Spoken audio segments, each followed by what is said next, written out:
It is exactly 8 p.m. on our studio clock and its news are on your TV, Spectrum Television. Making news tonight, October 13, 2023. Ghastly motor accident today at Efok, a locality around Obala along the Yaoundé-Bafoussam Highway around Bafia.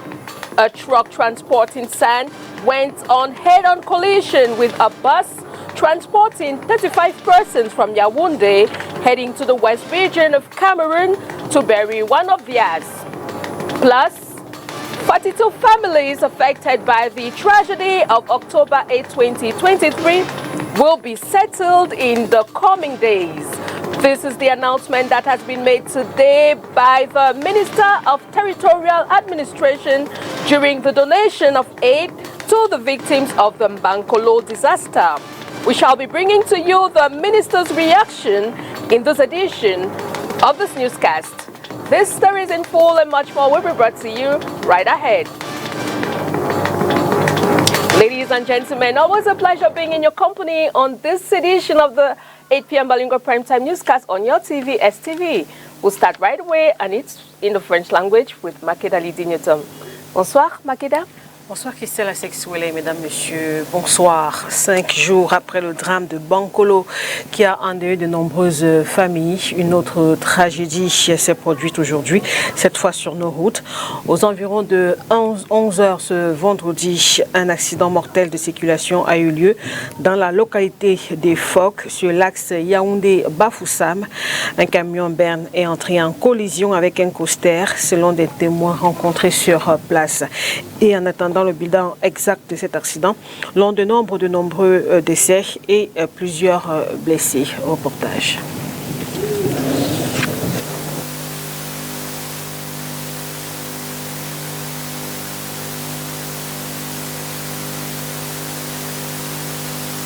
Notamment eu lieu à Efok sur l'axe Yaoundé-Bafoussam aux environs de 11 heures.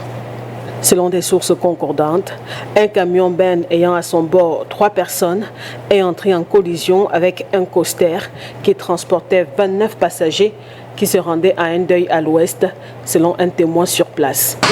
Le camion que vous voyez stationné là-bas a rasé le car que vous voyez ici. Le car s'il n'était pas ici, c'était en route. Quand je suis arrivé, j'ai trouvé les corps là-dedans. N'eût été la réaction des populations des Phoques, les jeunes des Phoques qui sont venus enlever tous ces corps-là. Donc la Croisée, s'ils voulaient faire le dépassement, ils allaient à Andé à l'ouest. Il y a la photo d'une jeune dame là. Il y avait un taxi devant lui qui l'a un peu gêné. Et la Croisère a vu, il a, comment je peux dire ça, il y avait un Prado et un taxi devant. Le taxi a d'abord freiné, en plus le Prado, comme la Croisère était à vive allure, ne pouvait aussi plus freiner, il voulait faire dépassement. La 10 roues est venue les raser. J'ai vu ce que je n'ai jamais vu dans ma vie à Efok. Nous sommes au lycée d'Efok, c'est devant ma maison, voilà ma maison là-bas. Ça s'est passé là devant tout le monde. Il y avait les corps partout ici. Donc il y a eu collision, je peux dire ça comme ça. Il y a eu embouteillage, il y avait une petite voiture devant. Et il y avait le coaster que vous voyez, que la voiture, on a rasé la tête là. Les enfants sont morts dedans, les femmes, les enfants. Donc je ne sais quoi vous dire. Je suis moi-même traumatisée comme je vous dis là.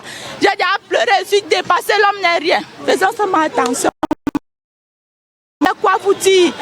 Cet homme est inconsolable. Il a perdu plusieurs membres de sa famille dans cet accident. Et ma petite soeur directe, même père, même mère. On va t'enterrer, ma petite soeur directe, même père, même mère. On a pris le cas, le coaster. Le voyage était prévu à 4 heures. Le chauffeur du coaster est venu à 8 heures. J'étais dans le cas et dormait. Le dernier mot que j'ai suivi, c'était le cri de ma mère. Le cri de ma mère. J'ai souvent suivi le choc, je me suis réveillé. J'ai sursauté, je me suis réveillé, ça m'a vu les corps. Tout le monde est mort. Ma mère est morte sur place. Sa mère est morte. Les enfants de ma petite soeur qu'on va enterrer sont morts sur place. Mes frères, je suis dépassé. Je suis dépassé. dépassé. Je ne sais pas comment commencer. Jusqu'au moment où nous rédigeons ce reportage, le bilan exact de cet accident n'est pas encore connu, mais l'on dénombre plusieurs décès et de nombreux blessés.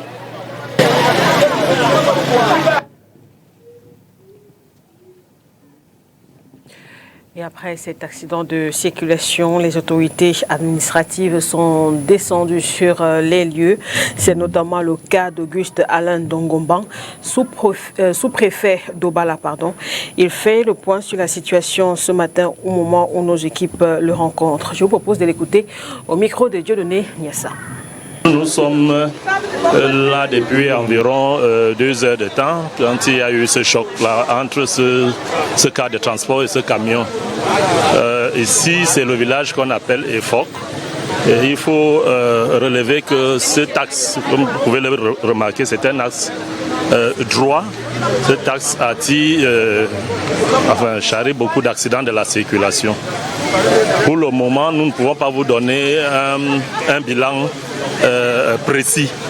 Ce que je peux vous dire, c'est que à la morgue de l'hôpital d'Obala, nous avons recensé déjà 8 corps, dont 8 décédés.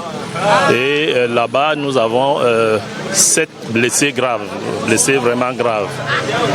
Au niveau de l'hôpital de Foc, il n'y a pas de décédés là-bas, mais il y a aussi des blessés. Pour le moment, nous avons veillé à ce que la circulation soit fluide et nous allons nous déporter vers l'hôpital de Foc et à l'hôpital d'Obala pour avoir des éléments précis à communiquer. Nous suivrons bien sûr de très près l'évolution de cette situation. Parlons à présent des sinistrés de la catastrophe de Bankolo. Ils seront recasés dans les prochains jours. L'annonce est en tout cas faite par le ministre de l'administration territoriale Paul Atangandji. C'était aujourd'hui au cours d'une cérémonie de remise des dons aux 42 familles sinistrées du drame qui s'est produit, on le rappelle, le 8 octobre dernier. Inès Pangan. Les victimes de la catastrophe de Bankolo seront dans les prochains jours recasées dans des sites sécurisés. L'annonce est faite ce 13 octobre 2023 par le ministre de l'administration territoriale. La mise en œuvre de cette promesse présidentielle implique plusieurs départements ministériels. Les hautes directives du chef de l'État en demandant à tous les acteurs du secteur, les ministères concernés et les gouverneurs de chercher les zones de recasement. Les zones de recasement, ça veut tout simplement dire que ceux qui n'ont pas où aller, l'État va les accompagner. Comme ça, enfin, ils vont trouver là, ils peuvent s'installer, mais de manière sécurisée. Et vraiment, il faut écarter cette logique de construire à tout prix, voire à tous les prix pour mourir. Le contexte de cette révélation, c'est la remise à 42 familles sinistrées de Bankolo des dons à la maison du parti de Nkomkana. Le chef de l'État a donné instruction à tous les gouverneurs de région de retracer et d'identifier les zones à risque afin d'amener des populations à quitter ces zones à risque. Parce qu'hier c'était Ngouachi à Bafoussam, après c'était à Douala et aujourd'hui nous sommes à Bankolo et on totalise près de 200 morts, 230 morts, les gens qui sont victimes des constructions anarchiques. Une occasion saisie par des particuliers pour remettre à la mairie de Yaoundé deuxième des aides matérielles et financières à redistribuer ensuite aux victimes de l'éboulement de Bankolo. J'aimerais aussi soutenir cette action du chef de l'État en remettant la somme de 500 000 francs au maire de l'arrondissement de Yaoundé 2 qui est le président de section RDPC dans notre arrondissement. Donc j'ai pris aussi tout le Camerounais de faire aussi un geste de solidarité. 5 jours après le drame, certaines familles sont toujours à la recherche de leurs proches. Une tragédie qui s'est produite ce 8 octobre 2023 lorsque les murs de soutènement du lac artificiel de Nkoletam ont cédé et que les eaux, dans leur furie, ont ravagé une vingtaine de domiciles abritant des familles entières. Le bilan à ce jour fait état d'une trentaine de morts et de nombreux blessés. The ceremony, the Minister of Territorial Administration re-emphasized on the importance of the respect of town planning and housing. Let's get more from this excerpt of the minister. And on a day like this, we have to sensitize the population that when you go and build a house in a swampy area, your life is in danger, and you put the lives of other people, including the members of your family, at risk. So the message today is that people should not build in the risk zone, because these are clearly identified areas. So the head of state has asked us to come and encourage these 37 families who have willfully left the risk zone of Mbankolo to go and settle in another place. I think that it is important, because why should you stay in an area where you risk your life? You can die at any time.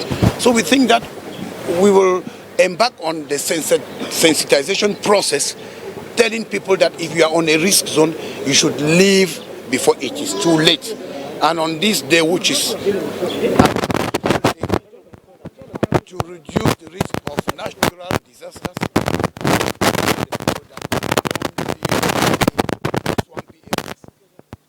don't be catastrophes and disasters. We now talk something else in this newscast, and we take you over to Buea, southwest region of Cameroon, where vendors of the Buea Central and Munya markets have been schooled on the importance of the office of a public independent conciliator, which consists of conflict management and sanitation of markets. Josephine Binzi with more. Creating a conducive business atmosphere is key, says the Public Independent Conciliator in Fako Division, Southwest Region, Buea. A sensitization campaign is just ended to enable traders understand the relationship they share with this organ. Sensitize the fellow colleagues on the functions of this office. First, to know that there is an office like this, because I'm sure by virtue of the nature of that job, they are always leaving their house very early and returning late. They might not have even heard of such an office. So my message to them is that they should take whatever they have. The vantage points of the discourse is vast, as traders exercising their line of duty have experienced several difficulties. That I have rights that the council cannot just come and go across our own rights without us reacting.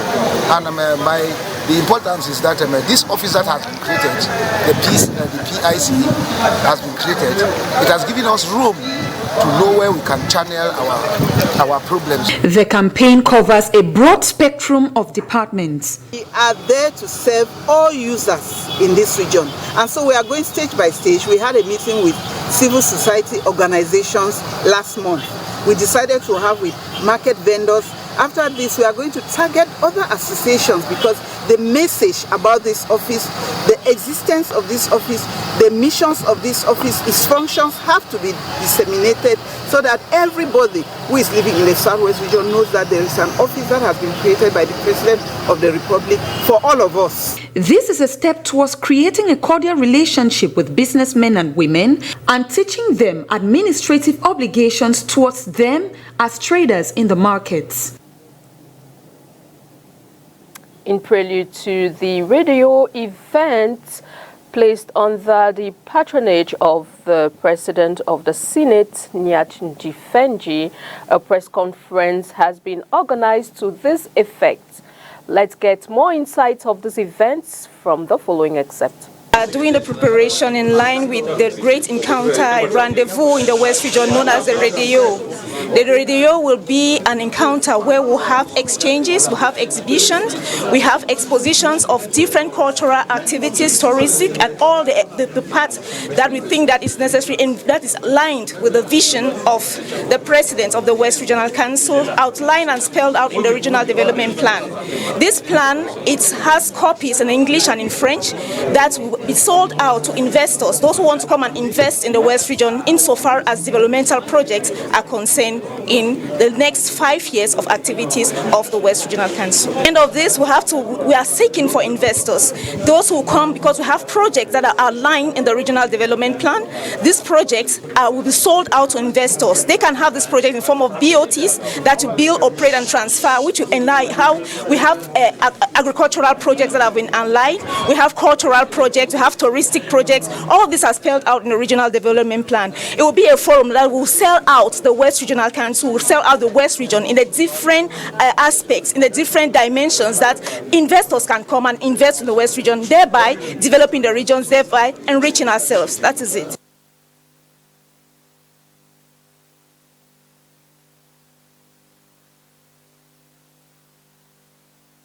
Les oignons ou encore du lait, les prix ont connu une hausse. Si les commerçants n'ont pas de véritable explication par rapport à cette augmentation, reste que c'est le panier de la ménagère qui prend un sérieux coup. Oriane Donquin et Nono Fétué. Ne soyez pas choqués si en visite chez des amis ou en famille, vous êtes reçu juste avec un verre d'eau. L'hospitalité légendaire de l'Africain est désormais sacrifiée sur l'autel de l'inflation. Tout a augmenté sur le marché camerounais. Le riz, appelé autrefois repas des pauvres, se fait sélectif parmi ceux-ci. À la même période, les riz étaient abordables. Il y avait les riz de 125, les riz de 150, les riz de 175. Mais l'année-ci, les prix sont vraiment exorbitants. Le riz qu'on vendait à 125, c'est monté à 150. Ce qu'on vendait à 175, c'est monté à 200. Donc c'est cher, c'est vraiment cher. C'est difficile. C'est un peu difficile parce que tu peux acheter un quart de riz, tu vends même en un mois, ça ne finit pas. C'est difficile. C'est très difficile vraiment. Si la tomate met un peu de baume au cœur, par rapport à l'année dernière, vraiment, on peut dire qu'il n'y a pas eu une grande différence. Il n'y a pas, la différence des prix n'est pas élevée, c'est un peu stable. Ce n'est pas pareil lorsqu'on arrive sur un étal d'oignons. L'année passée, à pareil moment, le tas d'oignons qu'on vend aujourd'hui à 1000 francs, l'année passée, ça coûtait 500 francs. Donc les prix aujourd'hui sont tellement hauts. Ils disent que l'année passée, apparemment, le sac d'oignons était à 75 000, mais aujourd'hui, le même sac d'oignons coûte 120 000 sur le marché. Et ce n'est pas évident. L'huile végétale n'a pas que son prix comme problème. Ce qui était communément appelé vrac est désormais interdit de commercialisation parce qu'impropre à la consommation. La plainte est la même. Et actuellement, nous portons les bidons d'huile scellée à 24 000 francs, à 24 500. Nous allons maintenant détailler parce qu'il y a les femmes, les braiseuses qui ont besoin d'1,5 litre. Nous transvasons donc ça dans les bouteilles d'1,5 litre, puisqu'il n'y a pas de bouteilles d'huile et demi scellées. Le litre pour le moment, le litre c'est 1400. Jusque-là, on ne s'en sort pas. Et le tanguy, 1,5 litre c'est 1900. On ne s'en sort pas. Bon, là où nous sommes dépassés. Pas d'huile pour se faire une omelette. Les œufs peuvent se manger bouillis, mais il faudrait déjà pouvoir s'en procurer. Les aveugles coûtaient 2200, 2300 francs. Seuls les gros œufs coûtaient un peu plus. Mais par rapport à cette année, où les gros œufs sont à 2700 francs la viole, par endroit même 2800. Pour nos fournisseurs, ils nous disent que c'est le manque de maïs. Il n'y a pas de maïs. Et il faut que les poules mangent suffisamment pour produire. La production est moins. Ils ne se bousculent pas, ils se plaignent.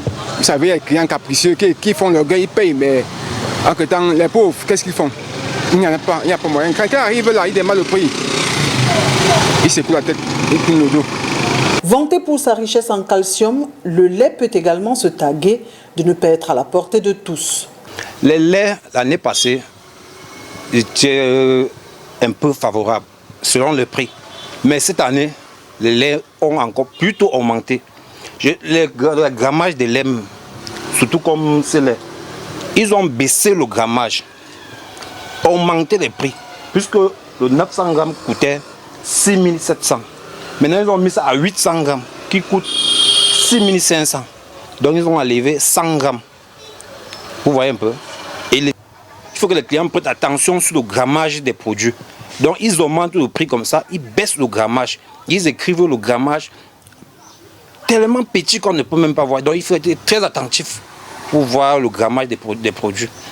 De l'œuf à l'huile végétale, en passant par le riz, les oignons ou encore le lait, les prix des denrées alimentaires connaissent quasiment tous une hausse qui donne le tournis aux consommateurs. Voici à présent le résumé de l'actualité africaine de ce 13 octobre avec notre chaîne partenaire, La Voix de l'Amérique.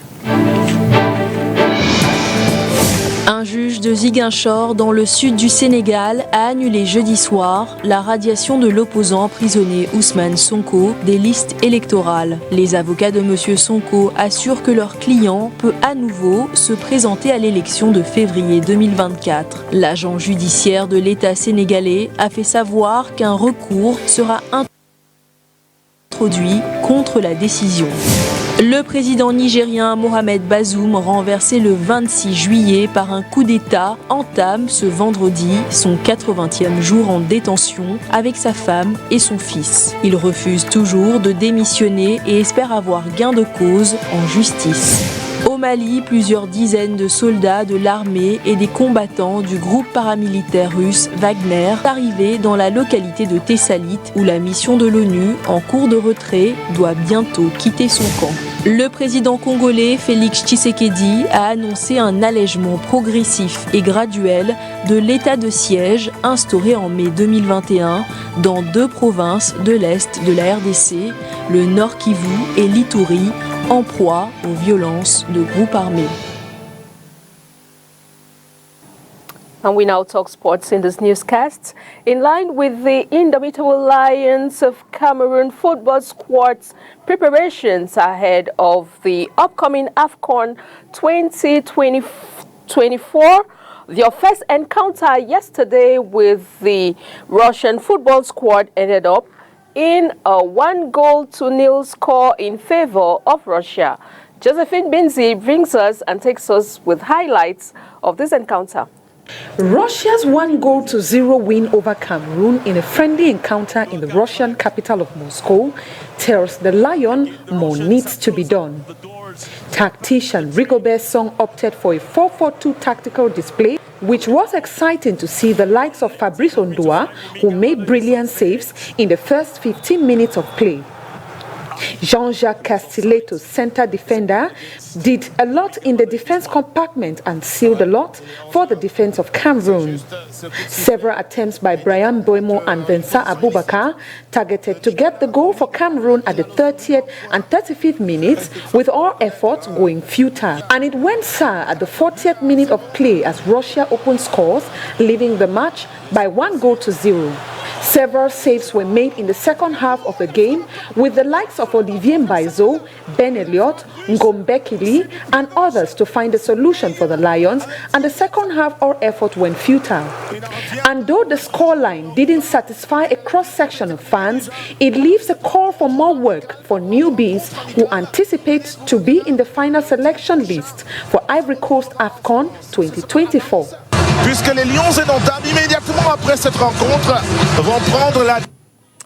Parlons à présent de la Coupe d'Afrique des Nations de football Côte d'Ivoire 2023. Le Cameroun au premier tour va évoluer dans la poule C avec comme adversaire le Sénégal, la Guinée et la Gambie.